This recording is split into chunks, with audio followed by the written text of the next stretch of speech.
when the Islamic warrior Saladin conquered the Crusaders and took control of Jerusalem, all right, he entered into an agreement that the Muslims would protect the Christian churches.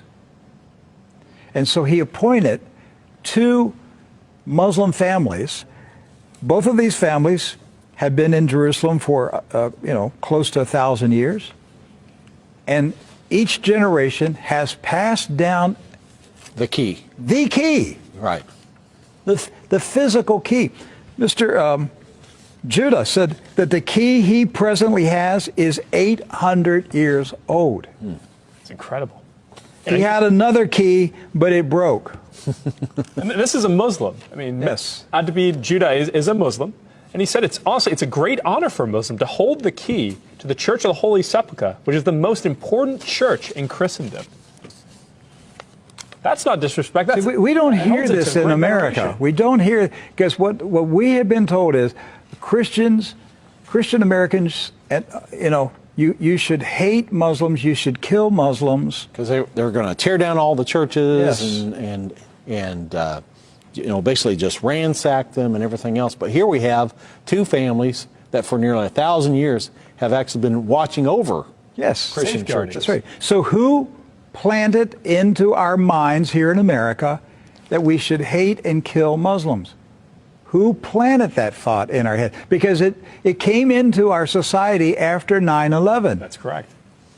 So 9/11 was a calculated, planned operation, and it changed everything in our country.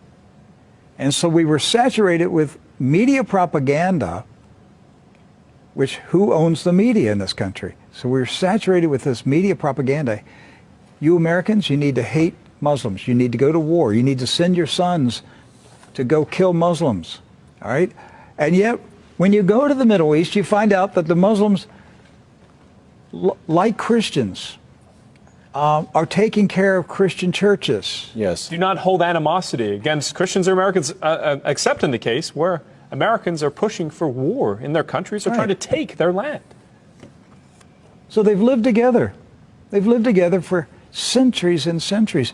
Jews, Christians, and Muslims have lived together for centuries. They were buying and selling. They were trading. They were doing business together. They were building houses next door to each other for centuries. And it didn't change until the Zionists came. See, you say, wait a minute, I thought Zionists are Jews. Not all Jews are Zionists. And not all Zionists are Jews. Right. Zionism is a political movement. Yes. Right. It's an ideology. Yes. Not an ethnicity. And so when the Zionists came to Jerusalem and Palestine, basically in the 1920s and 30s and 40s, all right, they came to agitate. They came to infiltrate. They came to seize control. And so they formed paramilitary groups, like Irgun. And that's where Ariel Sharon and Menachem Begin, and these guys were young terrorists. Yes. That's right. And so there's where the hatred started to come in. The fighting, the animosity, the bitterness. But it didn't start until the Zionists appeared. The fighting, the animosity, the bitterness. But it didn't start until the Zionists appeared.